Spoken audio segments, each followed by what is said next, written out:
give the floor to Mr. James Swan. James, you have the floor.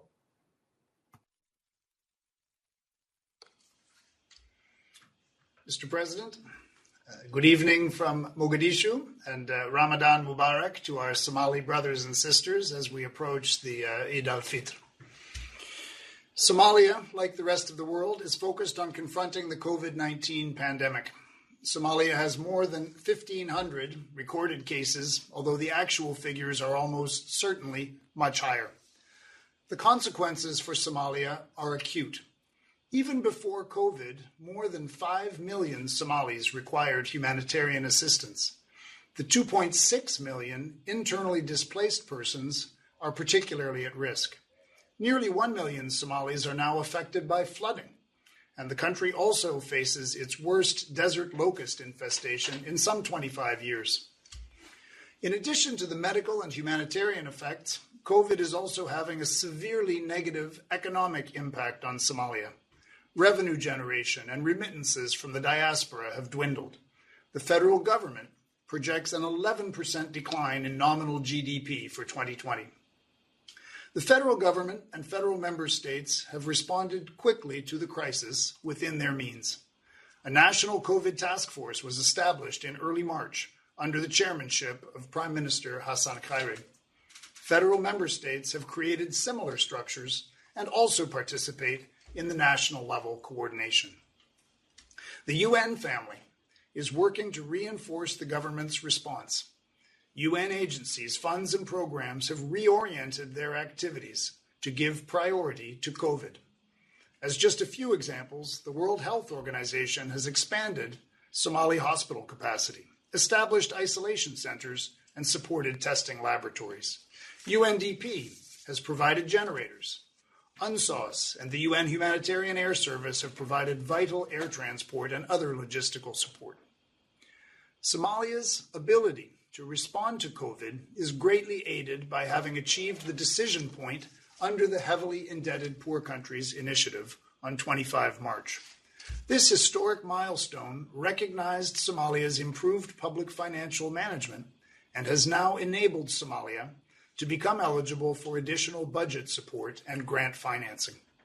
The World Bank and UN agencies such as WFP are also fast-tracking economic recovery and cash transfer investments to help shore up livelihoods and resilience. In addition to its direct response, the UN family has supported the government by engaging and coordinating help from the broader donor community. On 23 April, the UN in Somalia issued the Country Preparedness and Response Plan for COVID-19 in support of the government.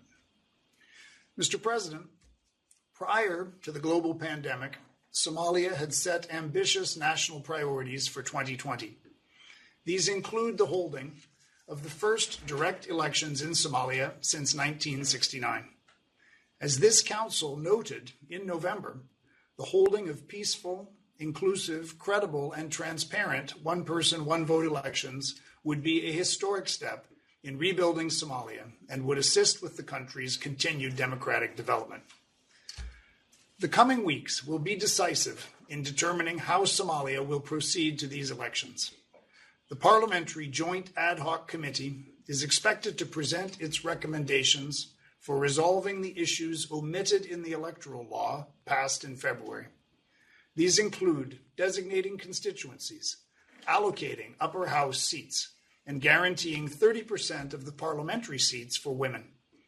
Parliament must also adopt amendments to the political parties law to conform to the Electoral Code.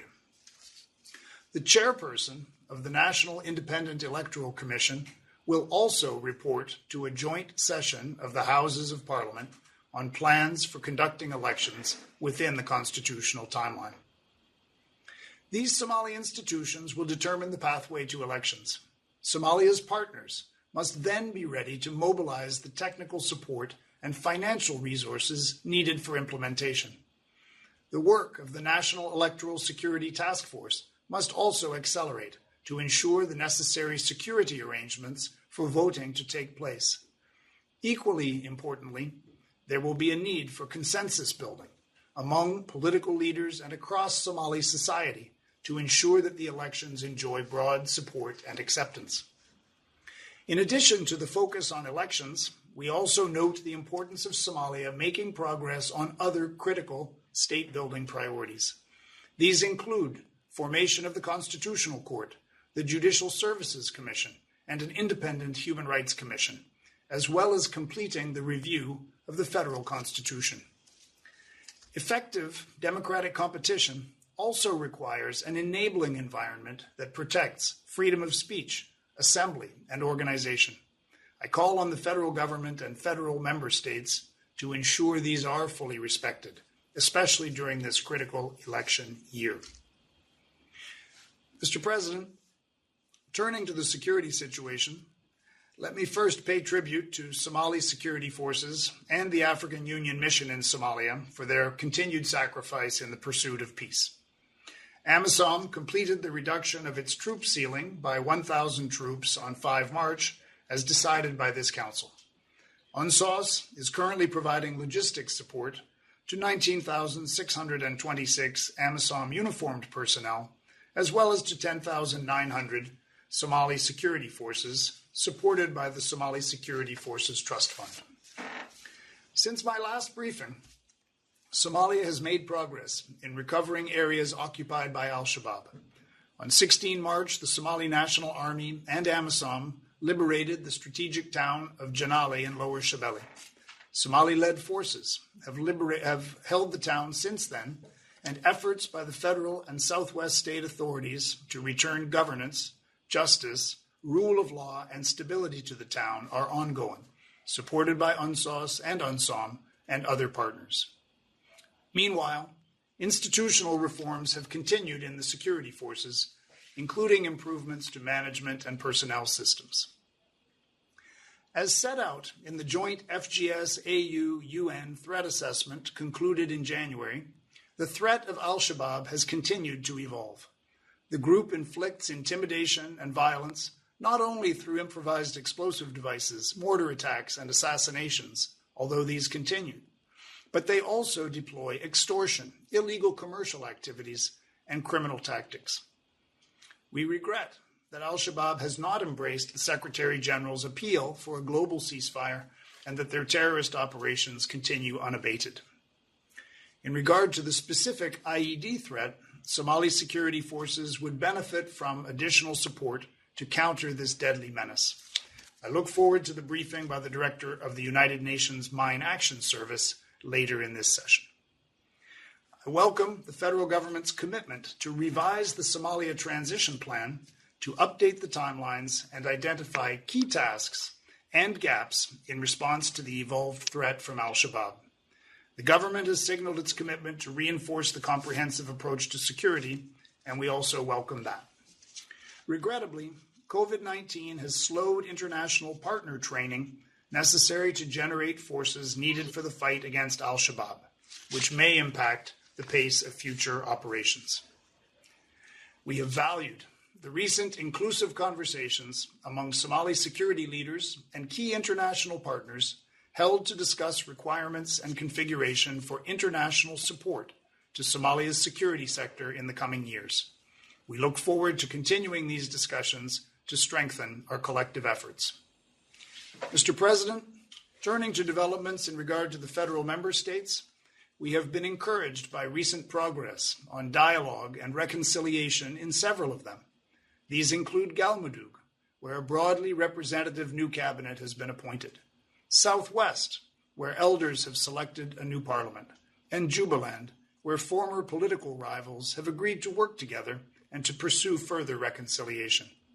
In these and other federal member states, we urge continued efforts at dialogue and outreach to all communities to permit inclusive governance for the benefit of the people.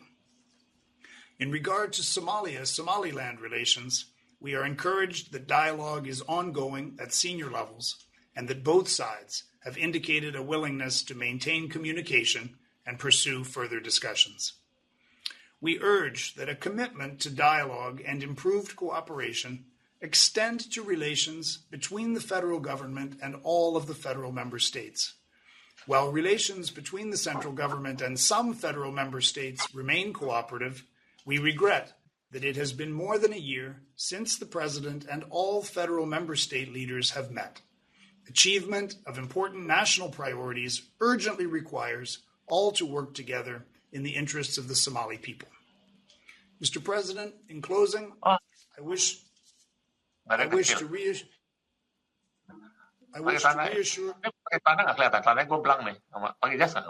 Jenny, your microphone is open. Okay. Mr. President, in closing, I wish to reassure this Council that the UN in Somalia remains present, active, and committed to delivering our mandates, despite the restrictions and additional challenges inflicted by the global pandemic, as well as by ongoing security threats to this mission. We have temporarily reduced the staff working physically from Mogadishu and our field offices, but our colleagues telecommuting remotely remain working and engaged wherever they are in the world and continue to demonstrate their determination to support the people of Somalia. Thank you.